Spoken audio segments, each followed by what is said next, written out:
I stood in the middle of Logan's parents' living room. The same room where his mother once hugged me on Christmas morning and called me her daughter.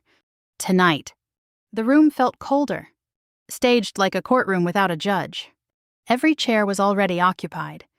Every pair of eyes fixed on me as if I had walked into a trial I didn't know I was attending. On the glass coffee table sat a single sheet of paper. White. Perfectly centered. Waiting. You understand why you're here. Naomi, Patricia Whitmore said, folding her manicured hands on her lap as if she were hosting a polite dinner instead of an ambush. I didn't sit.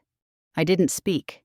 Logan stepped forward and pushed the paper toward me with 2 fingers. Slow and deliberate. Like he was presenting evidence he already believed would win. At the top of the page, in bold black letters, were the words, "Monthly support agreement, $10,000. Every month." My chest tightened, but I refused to show it. Around the room, his sister leaned back with a satisfied little smile, while his father stared at his phone, pretending disinterest that fooled no one. No one asked if I agreed. No one asked if I could afford it. They behaved as if the decision had already been made long before I stepped through the door. I lowered my eyes to the bottom of the page. There it was. My name. Signed. Perfectly copied in ink that looked identical to my handwriting. But I had never signed it. 3 months earlier. The divorce had been finalized in a courtroom that felt smaller than I remembered. The judge spoke in clipped sentences. Lawyers shuffled papers. And Logan stood across from me wearing the same confident expression he always wore when he believed he was winning. By the time the hearing ended, he had walked away with the house, the luxury SUV, and most of the accounts we had built during our marriage. I walked away with a cardboard box of paperwork, a modest settlement that barely covered first and last month's rent, and a silence that followed me home every night. My new apartment sat on the 2nd floor of an aging complex in Richardson, Texas. It smelled faintly of fresh paint and something older beneath it, something worn and tired. The living room held a folding table instead of a dining set. My mattress rested on a low frame instead of the upholstered bed I used to sleep in. The coffee mug I used every morning had a chipped handle I kept forgetting to replace. It wasn't the life I imagined when I said my vows 10 years earlier. But it was mine. And it was quiet. That quiet had felt like survival. Until the message arrived. The first email from Logan's family hadn't mentioned money. It had only said, "We need to review your responsibilities." I remembered staring at those words late at night, rereading them over and over while sitting at my folding desk. Responsibilities. Not obligations. Not agreements. Responsibilities. The word carried weight, as if they believed marriage extended beyond divorce papers, beyond legal boundaries, beyond reason itself. Back in the Whitmore living room, I forced myself to look up from the document and take in the details I had missed the first time I entered. The walls still displayed framed portraits from years of family holidays. Logan's childhood photos remained perfectly aligned along the hallway. But one detail stood out sharply. My wedding photo was gone. In its place hung a new framed picture of Logan standing between his parents at what looked like a recent business event. He wore a tailored suit and that same confident smile that used to reassure me, the one that made me believe he always knew what he was doing. Now, it made my stomach tighten. "You lived very well while you were married into this family," Patricia said, her tone calm but sharpened with expectation. "You benefited from everything we built." Logan crossed his arms and leaned against the fireplace, studying me as if waiting for a reaction he could use against me. "And responsibility doesn't end just because paperwork says so," he added. The language sounded rehearsed, practiced, too polished to be spontaneous. I recognized the rhythm of legal phrasing, the kind of wording someone else had prepared for them. My eyes drifted briefly to the leather folder resting beside Logan's chair. It looked thicker than the single page they had placed in front of me, heavy with documents I hadn't seen yet. Someone had planned this carefully. Patricia leaned forward slightly, her expression tightening when I didn't immediately respond. "You were part of this family," she continued. "You shared in the lifestyle. Now it's your turn to help maintain it." Help maintain it. That phrase echoed in my mind like a warning. Logan straightened and stepped closer to the table, pointing to the bold numbers printed on the page. "You always handled the finances," he said. "You know what's at stake." There it was again. "You know what's at stake?" Not a threat. Not exactly, but close enough to make my pulse quicken.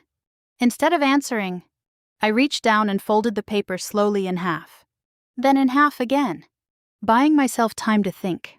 Silence filled the room.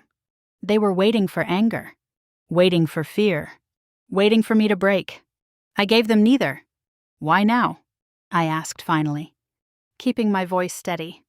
Patricia tilted her head slightly, as if surprised by the calmness in my tone. "Because it's time you honored your role," she said. Logan added casually, "You know how our business runs? Temporary cash flow issues happen. This is just a formality." Temporary. That word lingered in my mind longer than it should have. Temporary cash flow issues. I had heard that phrase before. Late nights at our kitchen table flashed through my memory, stacks of unpaid invoices. Logan brushing them aside with practiced confidence. "It's normal," he used to say. "Every business runs tight sometimes." But there had been one vendor who refused delivery until payment cleared. I remembered the argument that followed, the tension that hung in the air like static. That same vendor name drifted through my thoughts now. Uninvited. I stood from the chair without asking permission. Patricia frowned. "You'll review the document and sign," she said firmly. I met her gaze. Calm and steady. "I'll review it," I replied. "Not I'll sign. Just review?" Logan watched me carefully as I moved toward the front door, his confidence flickering slightly at the edges. He wasn't smiling anymore. Not the way he had been when I first arrived.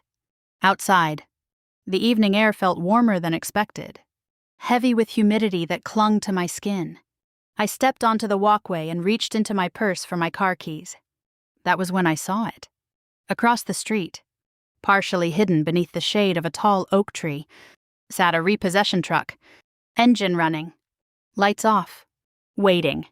My gaze followed the angle of the truck's position, tracing its line of sight down the driveway toward the Whitmore house. Toward Logan's luxury SUV, the same vehicle he fought so hard to keep during the divorce. The same vehicle he refused to let me touch. A slow, unsettling realization crept into my chest. Something wasn't right. Not with the demand letter. Not with their confidence. Not with the perfectly rehearsed words they kept repeating. I unlocked my car, slid into the driver's seat, and closed the door behind me. For a moment, I sat there in silence, gripping the steering wheel as the image of that idling truck replayed in my mind. Then my phone buzzed. Unknown number. A single message appeared on the screen. "You need to check the old company accounts before it's too late." The next morning started before the sun had fully risen, though I hadn't really slept long enough to call it morning. I lay on my mattress staring at the ceiling, watching the faint gray light creep across the walls of my apartment. The silence felt heavier than usual, like it carried unfinished thoughts I hadn't sorted yet. Eventually, I forced myself to sit up. The air inside my apartment felt stale, thick with the smell of last night's coffee and printer ink. Papers were still scattered across the folding table where I had dropped my purse after coming home from the Whitmore house. The folded demand letter sat in the center, untouched, like something alive that might bite if I handled it again. I reached for my phone first. That message from the unknown number still glowed on the screen. "You need to check the old company accounts before it's too late." I read it again. Still no name. Still no explanation. Just urgency. My stomach tightened as I swung my legs over the edge of the bed and stood. The floor felt cold beneath my feet. I walked to the small kitchen counter and poured the last of yesterday's coffee into my chipped mug. It tasted bitter. Stronger than usual. But I drank it anyway. After 10 years of marriage, I never imagined I'd be measuring mornings by how much coffee I had left and how long my bank balance could survive. I picked up my phone again and opened my banking app. The numbers stared back at me. $6,842. That was all I had left. Not what I thought 10 years of loyalty and hard work would turn into. Not what I believed marriage would cost me. But there it was, clean. Undeniable. Impossible to ignore. I set the phone down slowly and pressed my palms against the edge of the counter. Rebuilding life wasn't dramatic the way people imagined. It wasn't sudden strength or cinematic transformation. It was waking up in unfamiliar silence and forcing yourself to keep moving, because stopping meant sinking.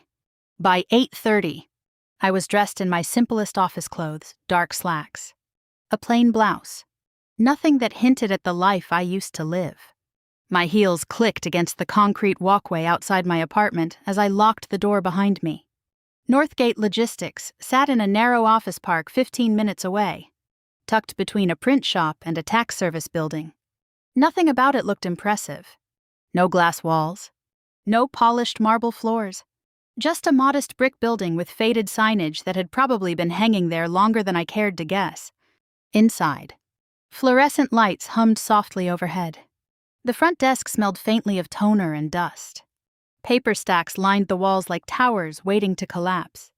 It was a far cry from the luxury event office Logan and I used to run, back when crystal glasses and champagne invoices filled my days instead of shipping manifests and freight logs.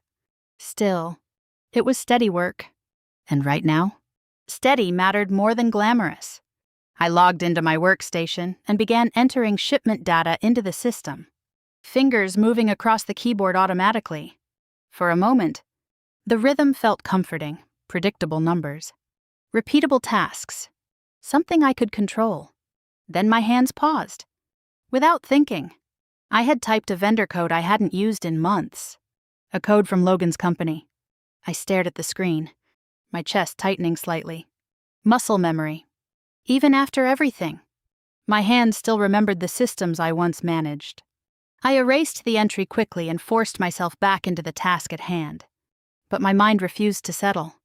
You know what's at stake. Logan's voice echoed inside my memory.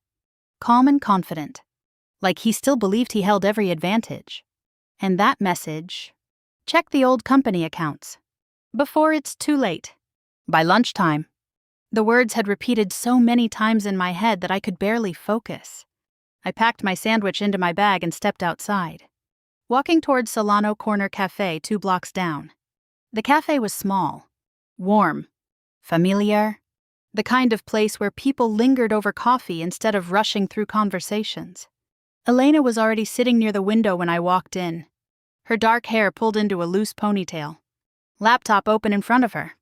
She looked up the moment she saw my face. "You didn't sleep," she said immediately. I slid into the chair across from her and exhaled slowly. "No," I admitted. "I didn't." Elena studied me carefully, the way she always did when something serious was unfolding. "What happened?" she asked. I reached into my bag and pulled out the folded demand letter, placing it on the table between us. Her eyebrows drew together as she unfolded the page. $10,000 a month? She repeated quietly. "They expect me to sign it," I said. Elena didn't respond right away. Instead, she leaned forward slightly, scanning every line with slow, deliberate focus. Her fingers traced the edges of the document, pausing near the signature block at the bottom. Silence stretched between us. Then she narrowed her eyes. "This isn't normal," she said. My stomach tightened. "What do you mean?" She tapped the signature line with one finger. "This placement," she said slowly. "Look at it." I leaned closer. At first, I didn't see anything unusual. It looked like my signature, smooth, familiar, identical to the way I always wrote my name. But Elena wasn't finished. "See how evenly aligned it is?" she asked. "No pressure variation. No ink bleed." I frowned slightly. So that doesn't look handwritten," she said. My chest tightened again. "It looks digitally placed." The words settled heavily between us. For a moment, the noise of the cafe faded into the background. The soft hum of conversation, the clink of cups, the hiss of espresso machines, all of it blurred into something distant and irrelevant. "Are you saying they forged it?" I asked. Elena didn't answer immediately. Instead, she leaned back slightly, thinking. Then she lowered her voice. Look at the font, she said. The body text. I followed her gaze. Okay. This font didn't exist 5 years ago, she said quietly. The world seemed to tilt slightly. What? It was released 2 years ago. Elena continued. Which means this document couldn't have been created when they claim it was. My throat went dry. Not just suspicious. Impossible. Suddenly, an old memory surfaced, one I hadn't thought about in months. Late at night, Logan sitting at the kitchen table. Papers spread across the surface. Just sign these, he had said casually. Routine vendor paperwork. I remembered how tired I had been. How quickly I signed without reading every page. How one document looked slightly different from the rest. No company logo. No letterhead. At the time, I ignored it. Now, that memory felt dangerous. My pulse quickened. Elena, I whispered. What happens if someone claims I signed something I didn't? She met my gaze directly. That depends, she said carefully. On what the document controls? I swallowed hard. And who benefits? Her words lingered in the air like smoke. Then she leaned forward again. Her voice quieter now. Do you still have access to your old company accounts? I hesitated. The answer should have been obvious. But it wasn't. I never checked, I admitted. That evening, I sat at my folding desk again. Laptop open in front of me. The room felt smaller than usual. Walls closing in around the glow of the screen. My fingers hovered over the keyboard. Old login credentials. Still memorized. Still familiar. I typed them slowly. Pressed enter. For a moment, nothing happened. Then the dashboard loaded. My breath caught. The login still worked. No password reset. No security lockout. Just open access. A cold wave of unease moved through me as I stared at the screen. Rows of overdue notices filled the display, highlighted in bright red warnings. Vendor balances stacked on top of each other. Numbers climbing higher than I expected. Much higher. I scrolled downward carefully, heart pounding louder with each line. Then one name appeared. Brightstone Equipment Services. My chest tightened instantly. That vendor. The same one from months ago. The same one Logan promised he would pay. I clicked the account details. The numbers expanded. Interest charges. Penalty fees. Outstanding balance tripled since the last time I saw it. Then my eyes dropped to the bottom of the screen. To a single line I hadn't noticed before. Guarantor name. Naomi Carter. Not Logan. Me. The screen stayed open long after midnight, glowing against the walls of my apartment like a warning I couldn't turn away from. I sat motionless in front of it, staring at my own name printed beneath the word guarantor, as if looking long enough might make the letters rearrange themselves into something less terrifying. They didn't. My fingers rested lightly on the keyboard while I scrolled upward through the account records again. Slower this time, forcing myself to read every line instead of skimming for answers. The numbers told a story I had never seen before, one that had been unfolding quietly behind closed doors while I trusted Logan to manage what he called temporary issues. Payments stopped 2 months before the divorce was finalized. I leaned closer to the screen, double-checking the dates. The last confirmed payment matched a timeline I remembered too well, those final tense weeks when Logan insisted everything was under control, when he dismissed my concerns with a practiced smile that made doubt feel unreasonable. This wasn't sudden collapse. It was gradual failure, carefully hidden. Scrolling deeper, I began noticing patterns. Loan amounts increasing in steady increments. Repayments shrinking. New credit lines appearing before old ones were closed. It was like watching someone stack cards into a tower, knowing eventually it would fall but pretending gravity didn't apply. My chest tightened as I reached a category labeled Executive Lifestyle Expenses. I clicked it. The list opened into rows of purchases, luxury travel bookings, premium memberships, high-end restaurant charges that stretched across months. I recognized several dates instantly. Nights Logan told me he was meeting investors. Weekends he claimed were business retreats. Except the receipts didn't match business. They matched appearances. I leaned back in my chair, pressing my fingers against my temples as memory forced its way into my thoughts. There was a time when everything felt different. Years earlier, we lived in a small apartment barely larger than the one I occupied now.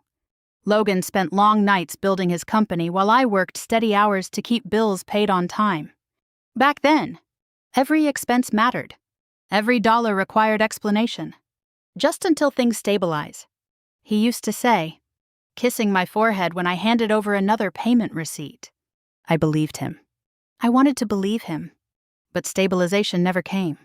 Instead, the requests grew more frequent. Small at first, a bill placed on my credit card, a supplier payment transferred from my savings, a quiet request delivered with reassurance. Can you cover this one for now? Those words echoed inside my memory now, sharper than they ever had before. At the time, it felt like teamwork. Now, it felt like dependency. I scrolled further through the expense categories until my eyes began to blur. The numbers no longer shocked me individually. They overwhelmed me collectively. Then another memory surfaced. Uninvited. A family dinner at the Whitmore house years earlier. Patricia seated at the head of the table, smiling proudly as Logan described business growth that sounded larger than life. His father nodded approvingly, though he rarely asked detailed questions. His sister laughed easily, sipping wine like nothing in the world required accountability. That night, Patricia leaned toward me when Logan stepped out of the room. In this family, she whispered softly, image is everything. I remembered smiling politely at the time, not understanding what she meant. Now, sitting alone in my apartment, those words felt heavier. Image over truth. Appearance over stability. I returned my focus to the screen and continued scanning vendor lists, searching for familiar names. One appeared again and again. Brightstone Equipment Services. The loan amounts attached to it increased each cycle. What began as modest operational borrowing slowly expanded into something far more dangerous. Each new loan arrived before the previous one had been fully repaid. Debt stacking on debt. I clicked into the guarantor section again, forcing myself to read the legal summary beneath my name. Personal guarantor required in case of default. Recovery initiated against guarantor assets if borrower fails to meet obligations. My stomach twisted as I traced the language line by line. This wasn't accidental paperwork. This was deliberate design. Some of the signatures attached to these agreements looked identical, too identical. The curves of my name matched perfectly across multiple pages, lacking the natural variation of real handwriting. Digital scans. Copied. Reused. A cold realization settled deep inside my chest. He needed my signature, not my partnership. I sat back slowly, the chair creaking beneath my weight as silence pressed against the walls around me. My wedding ring mark, still faintly visible on my fingers, seemed to pulse with memory. I remembered how Logan used to laugh when I teased him about organization. "You're the structured one," he'd say. "I'd be lost without you." At the time, I thought it was affection. Now, it sounded strategic. The notification sound of an incoming email broke the silence, sharp enough to make me jump slightly. I blinked at the screen, noticing the new message flashing in the corner. From Marcus Bennett. My breath caught. Marcus had been the company accountant years ago, quiet, methodical, always buried in spreadsheets. He rarely spoke during meetings unless numbers demanded explanation. The subject line read, "Are you aware of what happened after you left?" I hesitated before clicking. The message opened slowly. "Naomi, I wasn't sure if you still had access, but if you do, you need to review the attached report immediately. Several irregular transactions occurred after your separation date. I flagged them internally, but the request was dismissed. I believe you deserve to know what you're legally connected to. Marcus." Attached below the message sat a single encrypted file. My pulse quickened as I hovered the cursor over it. Irregular transactions. Legally connected. The words echoed inside my head while I opened the file. A password prompt appeared instantly, blinking patiently as if waiting for me to make the next move. For a moment, I hesitated. Then I typed the name of Logan's childhood dog, the password he used for years on nearly everything. The memory felt strange now, like unlocking a door built during a different lifetime. I pressed enter. The file opened. Rows of transactions filled the screen. Organized neatly into categories Marcus had labeled himself. One section stood out immediately, highlighted in bold. Emergency capital acquisition. The numbers beside it dwarfed everything else. Loan amount far larger than previous entries. Status. Default pending. My throat tightened as I scrolled downward, following the lines until they reached the final summary. Due date. 30 days from today? My hands froze above the keyboard as I read the final line beneath it. Guarantor. Naomi Carter. I stayed in that chair long after the clock passed midnight, staring at the screen like it might blink first and admit this was all a mistake. But the numbers didn't move. And the deadline didn't change. 30 days. That was all the time standing between me and financial ruin. The encrypted file Marcus sent stayed open in front of me, its cold blue glow lighting the edges of my hands. I scrolled slowly, forcing myself to read instead of react. Panic wouldn't fix anything. Panic wouldn't protect me. At the top of the document, bold text read, Liability Transfer Summary, Internal Review Copy. Internal. Not public. Not meant for outside eyes. Which meant someone inside the company already suspected something was wrong. My heart pounded harder as I read the notes Marcus had typed beneath each section.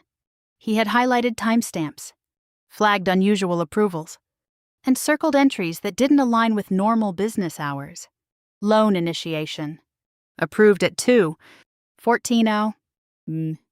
Authorization confirmation. Approved at 3. 02A. Witness validation. Completed at 3. 04A.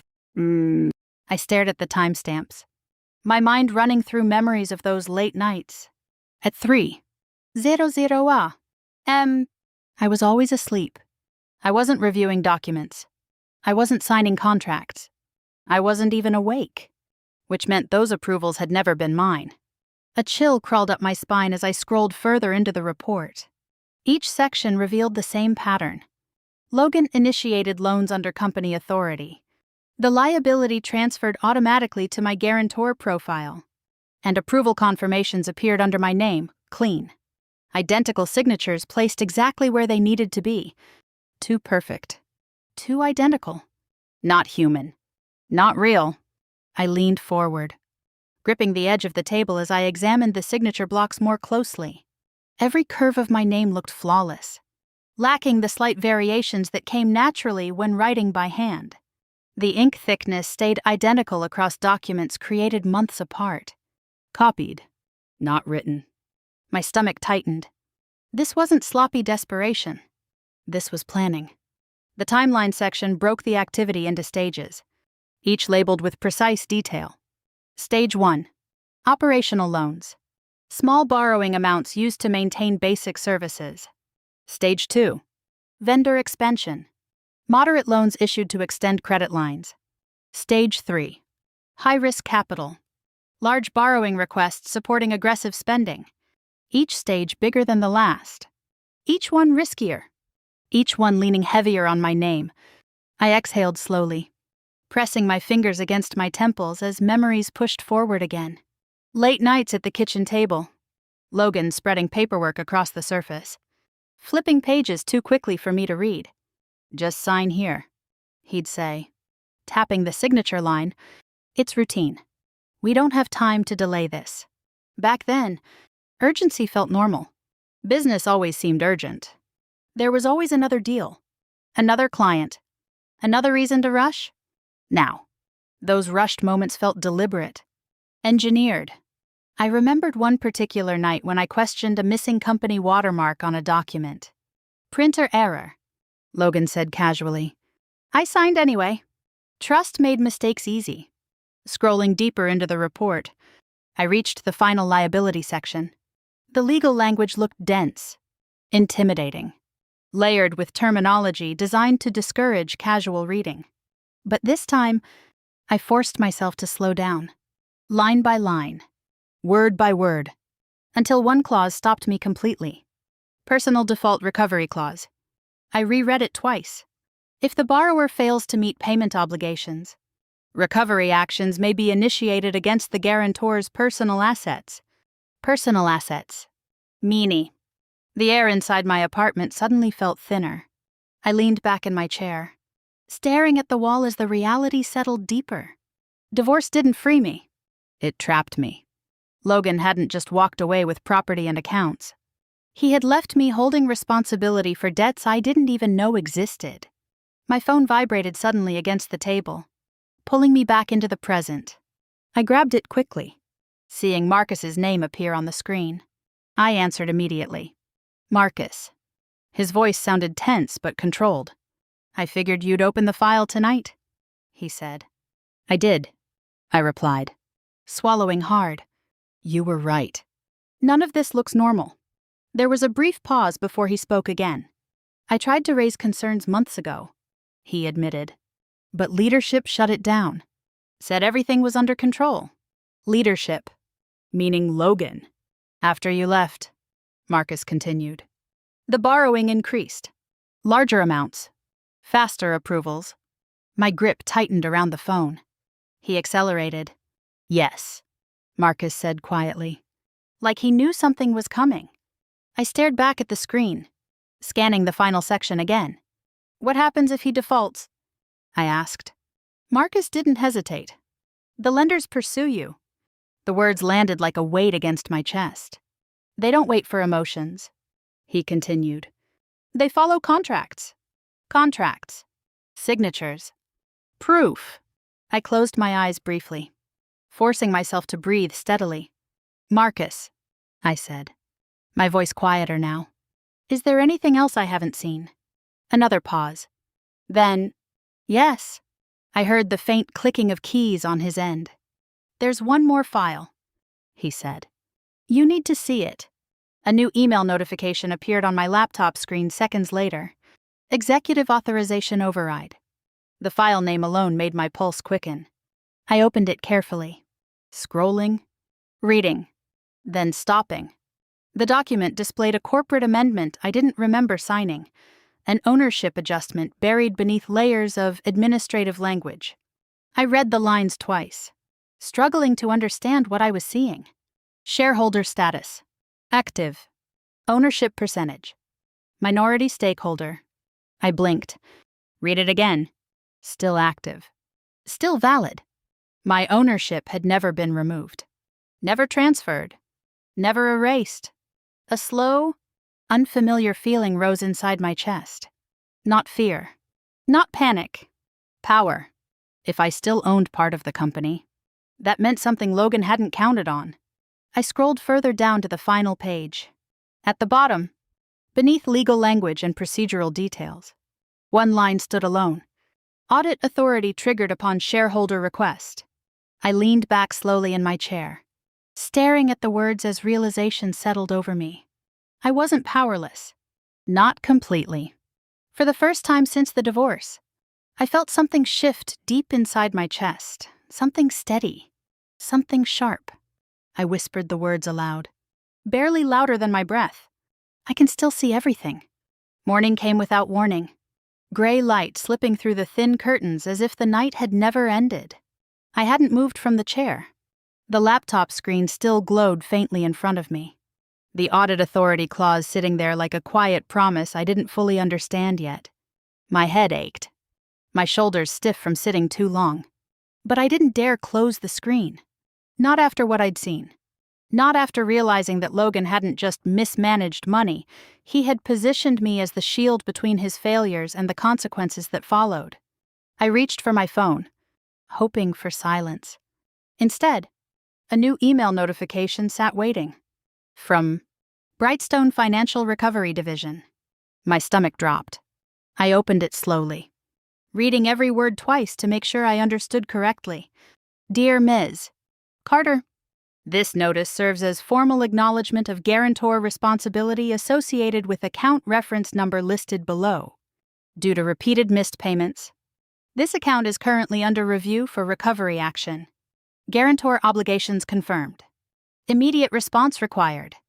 The language felt cold, mechanical, written by someone who didn't know me and didn't care whether I slept at night or stared at ceilings wondering how trust turned into liability. My name appeared again beneath the greeting. Primary financial guarantor. Not secondary. Not optional. Primary? My fingers trembled slightly as I scrolled down to the attachment. Notice of intent to recover assets. I hesitated before opening it, as if delaying the moment might soften whatever waited inside. It didn't. The document spelled everything out with brutal clarity. If Logan failed to pay, the responsibility shifted directly to me. Creditors didn't care who signed what in spirit. They cared about what was signed on paper. And on paper, I was responsible. My throat tightened as I reached the section labeled Recovery Actions. Wage garnishment authorization. Asset seizure eligibility. Account restrictions. Each line felt heavier than the last. Divorce didn't protect me. It trapped me. I pushed away from the table and walked into the bathroom, gripping the sink as I stared at my reflection. Dark circles framed my eyes, and faint lines pulled at the edges of my mouth in ways I didn't remember seeing before. For a moment, the weight pressed too hard. Tears slipped before I could stop them. Not loud sobs. Not dramatic collapse. Just quiet exhaustion leaking through the cracks I had tried so hard to hold together. 10 years of loyalty. 10 years of trust. Reduced to paperwork. My chest rose and fell unevenly as I forced myself to breathe slowly. I remembered standing in my wedding dress years ago, promising partnership, promising shared responsibility. We build everything together. That was what he said. Not once did he say I'd be left holding the damage alone. My phone buzzed suddenly against the counter, pulling me back to the present. Unknown number. I wiped my face quickly and answered. Hello. A calm, measured voice responded. Miss Carter. This is Daniel Keene with Brightstone Financial Recovery. Professional. Direct. No hesitation. My grip tightened around the phone. Yes, I said quietly. I'm contacting you regarding the guarantor obligations associated with the Whitmore account, he continued. We've recorded 2 consecutive missed payments. Missed payments. My chest tightened again. That places the account in pre-default review, he added. I swallowed hard. What does that mean? I asked. It means the account is approaching enforcement status, he said calmly. Unless payment arrangements are established, recovery proceedings will begin. Recovery. The word sounded heavier spoken aloud than it did on paper. How long? I asked. There was a brief pause before he answered. 30 days, he said. That's the timeline before escalation. 30 days. The number echoed inside my mind like a ticking clock I hadn't noticed before. I pressed my hand against the edge of the sink, forcing myself to stay steady. What happens if fraud is proven? I asked. Another pause. If documented fraud is confirmed, he replied, liability responsibility may be reassessed. Not guaranteed, but possible. That single word shifted something inside me. Hope. Small, fragile, but real. After the call ended, I returned to the table and opened my notebook. Instead of staring helplessly at the documents, I began writing. Dates, loan numbers, signature entries, timeline markers, each line written carefully, deliberately, as if control could be rebuilt one detail at a time. By evening, my notebook filled with arrows and notes linking events together. The pattern grew clearer with every connection I traced. This wasn't random. It was structured, planned. I grabbed my bag and drove to Elena's apartment. The documents stacked neatly beside me like evidence in a case I never asked to join. She opened the door before I even knocked. You look like you haven't slept, she said. I haven't, I replied. We spread the documents across her coffee table, covering every surface with pages marked in highlighter ink. Elena leaned over them, scanning carefully, her brows tightening as she read. They're moving toward recovery, I said. 30 days. She nodded slowly. Then we don't waste a single one. Her finger traced a section near the witness signatures. "Look at this," she said. I leaned closer. Several witness lines appeared stamped at identical times. Exactly the same minute. "That's not possible," Elena said quietly. "Real signatures take time. Movement. Variation." My pulse quickened. "So they rushed it," I said. "Or copied it," she replied. The words settled heavily between us. While scanning further, my eyes caught something I hadn't noticed before. A separate document tucked inside the digital file structure. Executive Authorization, Confidential. I clicked it open. The page displayed a single signature authorization attached to a massive financial approval, much larger than anything I had seen so far. My breath slowed as I read the date. 2 weeks after I moved out. 2 weeks after I stopped living in the house. Which meant I couldn't have signed it. Physically impossible. I scrolled downward slowly, my heartbeat growing louder with every inch. Then I saw the witness name printed at the bottom. Patricia Whitmore, Logan's mother. The room fell silent around me as realization settled into place like the final piece of a puzzle I never wanted to solve. This wasn't just Logan. It was all of them. The night stretched longer than usual as I sat at Elena's kitchen table, surrounded by papers that no longer felt like random documents, but pieces of something deliberate. The name Patricia Whitmore still echoed in my mind, printed neatly beneath the witness line like it had every right to be there. I stared at the page again, tracing the signature with my finger. Her handwriting appeared confident. Clean and steady, not rushed, not accidental. Practiced. If she had witnessed that authorization, then this wasn't Logan acting alone. This was coordination. I exhaled slowly and reached for a pen, pulling a fresh sheet of paper closer to me. "Start from the beginning," Elena said quietly. "Build the timeline." Her voice carried calm certainty, the kind that didn't allow panic to take root. So I did. I began sorting the documents into piles across the table, loan agreements in one stack, witness pages in another, signature records in a third. The movement felt strangely grounding, like each sheet placed in order gave structure to something that once felt chaotic. Loan 1, Loan 2, Loan 3. Dates aligned neatly, each one forming a pattern I hadn't noticed before. "This isn't random," I murmured. Elena leaned closer, studying the rows of timestamps. "No," she agreed. "It's scheduled." Scheduled. That word landed heavily, because scheduled meant planned. Planned meant intentional. As I worked, something else caught my attention. Several witness signatures showed identical timestamps, same hour, same minute, sometimes even the same second. "That can't happen," I said. Elena shook her head. "Not unless someone copied them," she replied. "Real signatures take time. Movement. Positioning." I circled the matching timestamps in red ink, marking each one carefully. Proof didn't come from emotion. It came from repetition, from patterns, from mistakes made too confidently. As the hours passed, the stacks of paper grew more organized. My fear shifted into something sharper, focus, maybe even determination.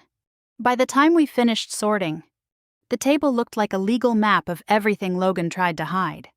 But there was still one problem. We needed confirmation, not just suspicion. "Proof." "Elena," I said quietly, "who verifies signatures professionally." She didn't hesitate. "A forensic document examiner." The title sounded official, distant, unfamiliar, but necessary. The next afternoon, I sat inside a small office tucked between a law firm and a dental clinic. The sign outside read Dr. Leonard Haynes, Forensic Document Analysis. Inside, the air smelled faintly of paper and metal, like old filing cabinets and polished tools. Dr. Haynes himself moved slowly, deliberately, wearing thin glasses that magnified his focused gaze. He took the documents from my hands without speaking at first, laying them flat beneath a magnifying lamp. Silence filled the room as he studied the pages. Minutes passed. Then more minutes. My heart pounded louder with every second he remained quiet. Finally, He leaned back slightly. "These signatures," he said carefully, "are too consistent." Elena and I exchanged a brief glance. "What does that mean?" I asked. He adjusted the lamp, zooming in further. "Ink distribution remains identical across multiple entries," he explained. "Natural handwriting always contains variation, pressure differences. Ink flow changes. These do not." My throat tightened. "So they were copied?" I asked. "Most likely scanned and applied digitally," he said. "Repeated placement creates identical patterns. That does not occur with genuine signing." The confirmation settled into my chest like weight turning into clarity. Not suspicion. Proof. "Doctor." Haynes continued studying one particular page longer than the others, the one bearing Patricia's witness signature. "This repetition," he added, tapping the paper lightly, "suggests preparation, not panic. Preparation." That word carried more meaning than any legal phrase I had read so far, because panic meant mistake. Preparation meant intention. When we left the office, the sun hung low in the sky, casting long shadows across the pavement. I held the folder tighter than before, feeling its weight differently now. Not heavy with fear, heavy with possibility. Back in my apartment later that evening, I reopened the corporate records file Marcus had sent earlier. This time, I didn't scan for danger. I scanned for leverage. Scrolling slowly through the shareholder section, I reread the ownership clause again, forcing myself to understand every detail. Minority shareholder status remained active. Ownership percentage unchanged. No transfer documentation filed, which meant Logan never removed me legally. Never erased my access. My pulse quickened as realization settled into place. He assumed I would never look. Assumed I would never question. Assumed I would stay silent. I leaned forward, rereading the final clause beneath the ownership terms. Minority shareholders retain audit authority upon request. Audit authority. The phrase felt different now. Stronger. Like something that could shift power instead of absorb damage. For years, I protected Logan's business, balanced accounts, tracked expenses, fixed problems before anyone else noticed them. I understood how the numbers worked, how the structure held itself together, which meant I also understood how easily it could collapse when exposed. I opened a blank document and began typing. Formal language. Precise wording. No emotion. Just request. Corporate audit initiation notice. Every letter I typed felt deliberate, like carving a path through confusion into something controlled. My breathing steadied with each sentence completed. This wasn't reaction anymore. This was action. Halfway through the document, I paused when another section of the financial records caught my attention. Executive salary withdrawals. I clicked. Large amounts appeared, far larger than expected for a company struggling to maintain payments. Recent withdrawals. Frequent. Unnecessary. My jaw tightened. He wasn't stabilizing the company. He was draining it. That realization sharpened everything. I finished drafting the audit notice and saved the file. Then printed a copy and added it to the master folder growing thicker by the day. Loan records. Forgery reports. Ownership confirmation. Witness inconsistencies. Each page layered together into something stronger than fear. Protection. Preparation. Control. As I slid the final document into place, my phone buzzed softly on the table. I picked it up, expecting another email or warning. Instead, the notification displayed something new. Corporate Records System alert. My pulse quickened as I opened the message. Audit access request acknowledged. Pending executive review. The words sat there quietly, waiting. My breathing slowed as awareness settled deeper. It had begun. Seconds later, another notification appeared beneath the first. Executive response received. Sender. Logan Whitmore. I stared at the screen without moving, knowing this moment marked something bigger than paperwork. The silence around me felt heavier now, not threatening, but charged. Whatever happened next wouldn't be hidden anymore. It would be seen. Logan's message sat on my screen like a challenge. We need to talk. In person. Tonight, no greeting. No explanation. Just command. The same tone he used when he expected obedience without question. A second message followed before I could even breathe. Bring whatever you think you have. I stared at the words for a long moment, my reflection faintly visible in the dark screen. Months ago, a message like that would have tightened my chest, filled my thoughts with worry about saying the wrong thing or making things worse.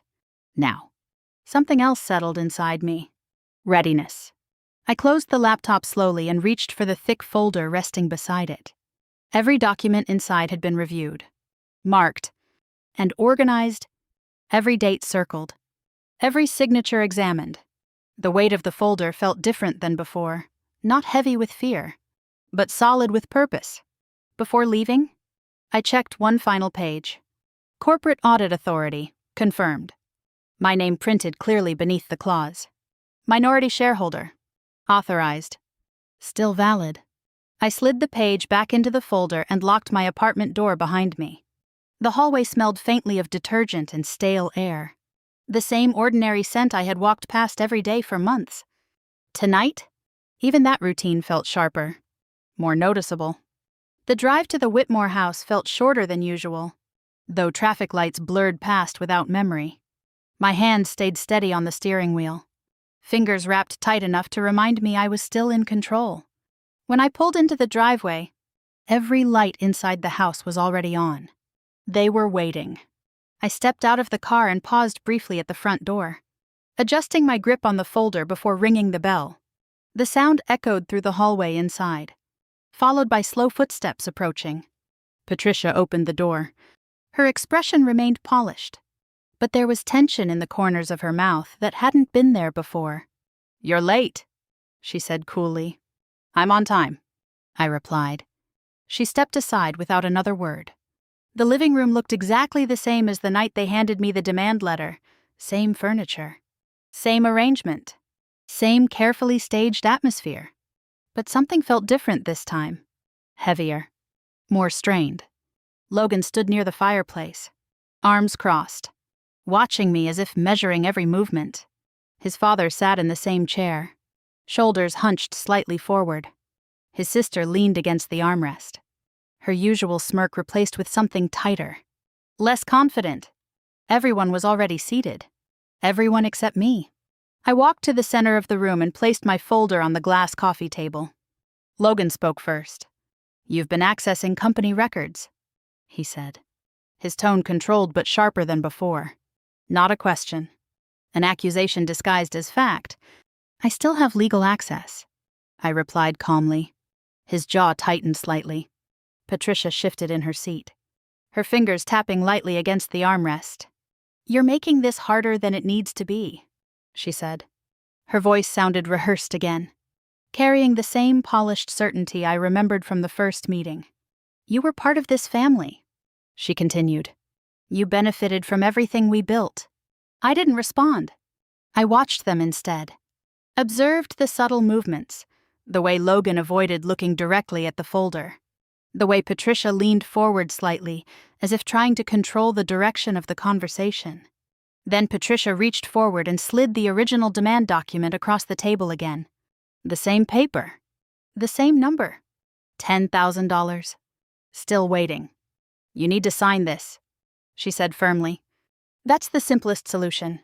Simplest for them. Not for me."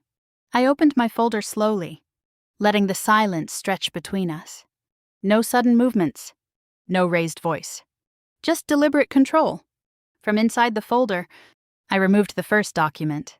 Forensic Signature Analysis Report. I placed it gently on the table and slid it toward them. "These signatures weren't written by me," I said.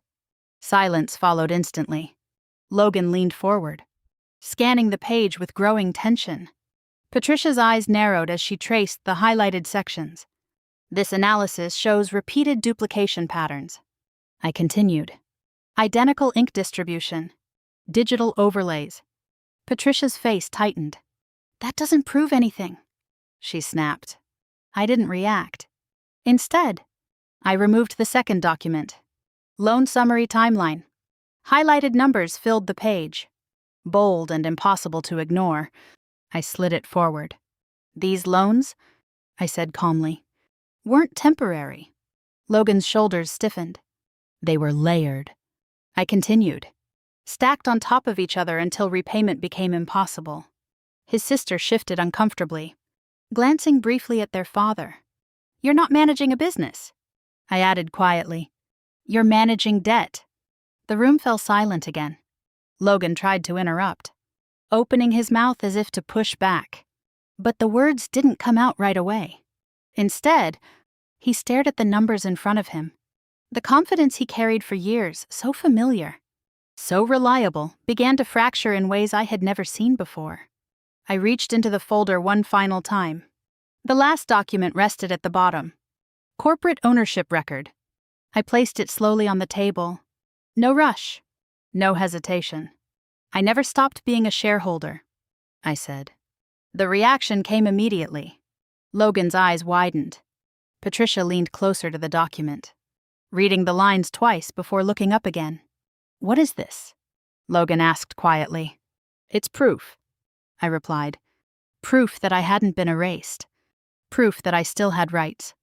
Proof that they hadn't controlled everything the way they believed. For the first time, uncertainty filled the room instead of arrogance.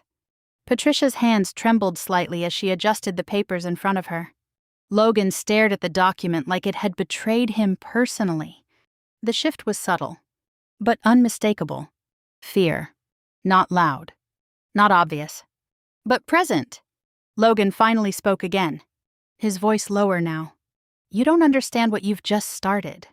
The threat sounded weaker than he intended. More uncertain. More defensive. I met his gaze without blinking. Oh, I said calmly. I understand exactly. The room fell silent after my words, thick with tension that felt heavier than anything I had carried into the house that night. My ownership document still rested on the glass table between us, untouched. Like something fragile they were afraid to move. Logan reached for it first. His fingers didn't look steady anymore. He lifted the page slowly, scanning every line as if hoping the numbers might disappear if he stared long enough. Patricia leaned closer, her sharp posture faltering for the first time since I walked in. You're not understanding this correctly, Logan said finally.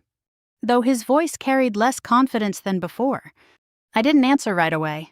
Instead, I pulled one more document from the folder, the audit summary I prepared earlier. The one that tied everything together. I slid it forward. You're not asking me for support, I said quietly. You're trying to survive collapse. The words hung in the air like a verdict. Logan's jaw tightened as he scanned the highlighted sections. Revenue decline charts. Overdue balances. Vendor warnings stacked month after month. The evidence spoke louder than anything I could say. Behind him, his father shifted in his seat, rubbing his forehead as if trying to erase the numbers from memory. Patricia tried to interrupt.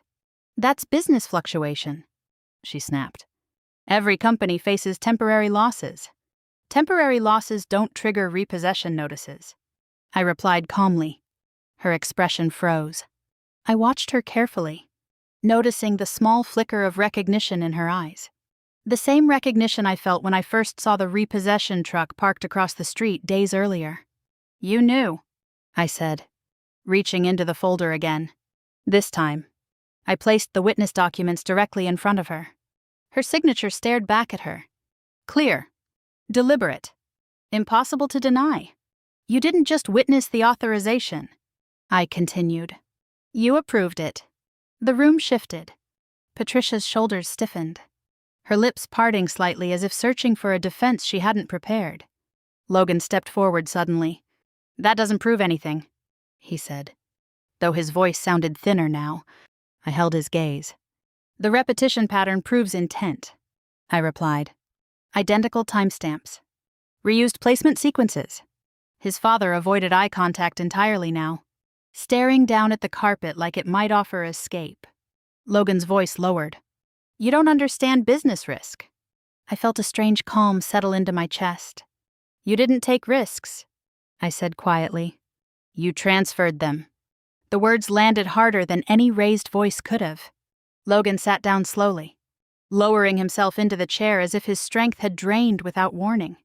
His hands rested against his knees, fingers curling inward like he was holding onto something slipping away. "We just needed more time," he muttered. That single sentence told me everything I needed to know. Not strategy, not control. Desperation. I removed the final document from the folder. Formal audit activation request. Already filed. Already logged. Already recorded. I placed it in front of him. "This company will be reviewed," I said calmly. "Every transaction. Every approval." Patricia leaned forward sharply. "You can't do that." "I already did." The silence that followed carried a different weight than before. Not tension? Finality. Logan stared at the page in front of him, reading slowly, his expression tightening with each line. The confidence he carried for years, the one that built his image. His authority, his control was gone. In its place stood uncertainty, fear, recognition. I gathered the remaining papers carefully, stacking them into the folder one by one. No rushing, no hesitation. This wasn't victory. It was closure. I stood and walked toward the door, feeling the same floor beneath my feet that I crossed months earlier when I left, feeling defeated and small. This time felt different. Not louder, not dramatic, just steady. Halfway to the door, I paused and turned back slightly. Logan looked smaller now, sitting in the chair where he once stood with certainty. Patricia remained frozen beside him. Her composure cracked beyond repair. "You didn't lose because of debt," I said calmly. "You lost because you thought I would stay blind." No one answered. There was nothing left to say. I stepped outside into the evening air, drawing in a slow breath as the door closed behind me.